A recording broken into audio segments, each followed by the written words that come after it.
Muy buenas televidentes, radioescuchas e internautas de la aldea global Ecomundo Ojalá 4RD. La pregunta que muchos historiadores, observadores y analistas que han analizado el acontecimiento bélico más importante es la Segunda Guerra Mundial, donde hubo 45 millones de muertos y donde hubo el lanzamiento de la bomba atómica en 2 ciudades japonesas, es si era necesario lanzar la bomba atómica contra Hiroshima. Nadie había tomado nunca antes una decisión de esta naturaleza.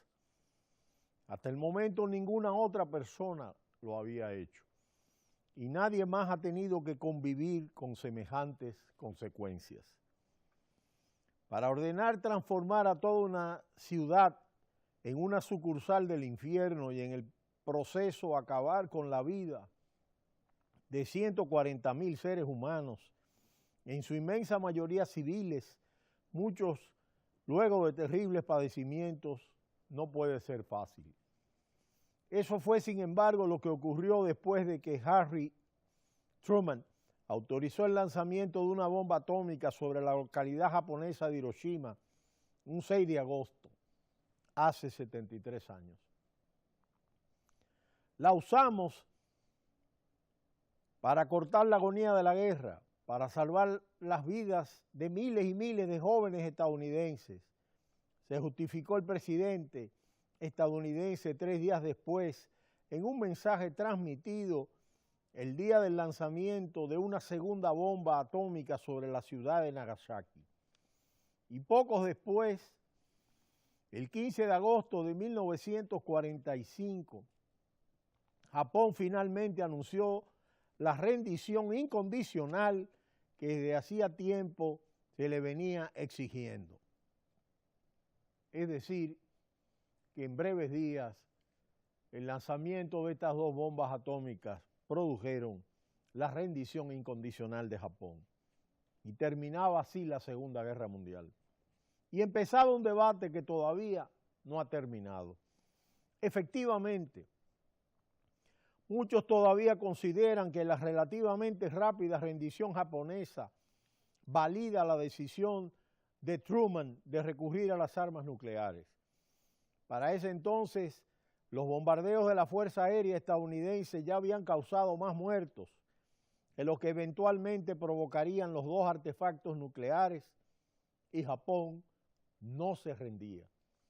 Y la alternativa, una invasión acompañada por un bloqueo naval, muy probablemente hubiera tenido un costo todavía mucho mayor en vidas humanas para ambos bandos.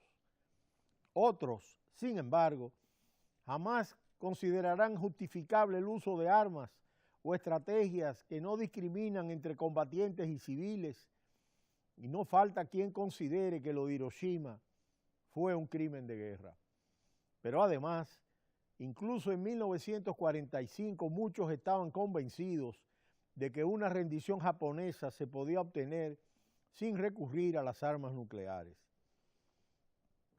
Los japoneses estaban listos para rendirse y no hacía falta golpearlos con esa cosa horrible.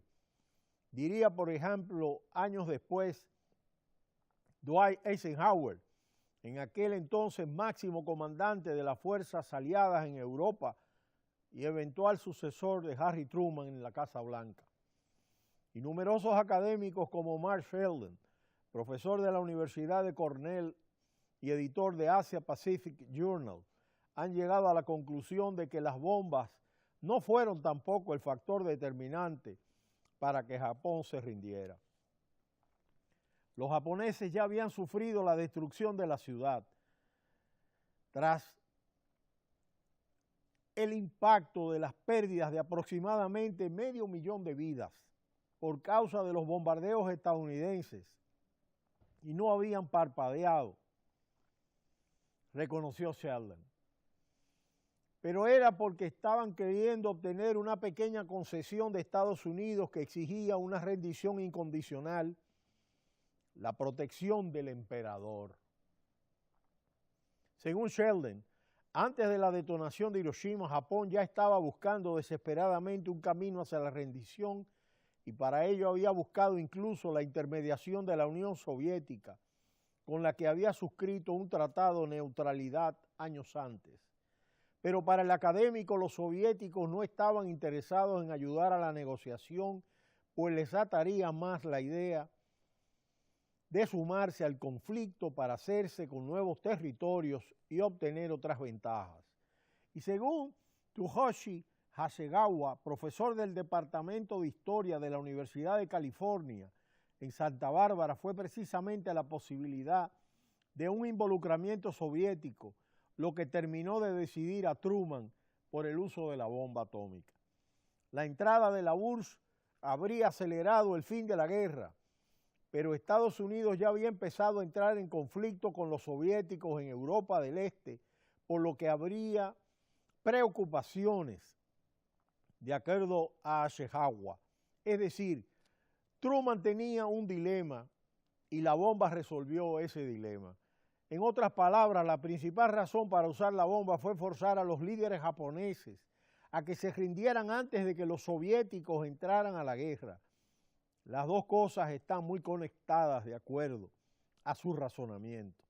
Y tanto él como su colega Cornell coinciden en que fue precisamente la decisión de Rusia de sumarse al conflicto contra los japoneses 2 días después de Hiroshima, lo que terminó de forzar la rendición japonesa. Yo creo que es útil pensar en el lanzamiento de la bomba como el primer gran momento de lo que muchos llaman o les gusta llamar la Guerra Fría, ha dicho Sheldon, quien cree que Estados Unidos también veía la bomba como una forma de mandarles un mensaje a los soviéticos. Y vista desde Japón, desde el Palacio Imperial, la idea de tener a los rusos a cargo en lugar de a los estadounidenses debe haberles parecido tremendamente poco atractiva. Para muchos, la sensación de que la bomba tenía mucho de mensaje para la Unión de Repúblicas Socialistas Soviéticas se amplificaría cuando después de la rendición Estados Unidos no tuvo problemas en permitir lo que tanto había pedido Japón: conservar en el trono al emperador Hirohito. ¿Por qué no hacerlo antes si, como opina Hasegawa, esto habría podido acelerar el final del enfrentamiento?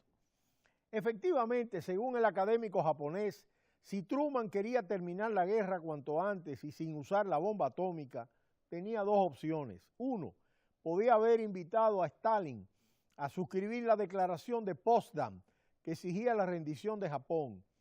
2, podía haberle dado a los japoneses la señal de que Estados Unidos estaba dispuesto a preservar el sistema imperial, pero no hizo ninguna de las 2.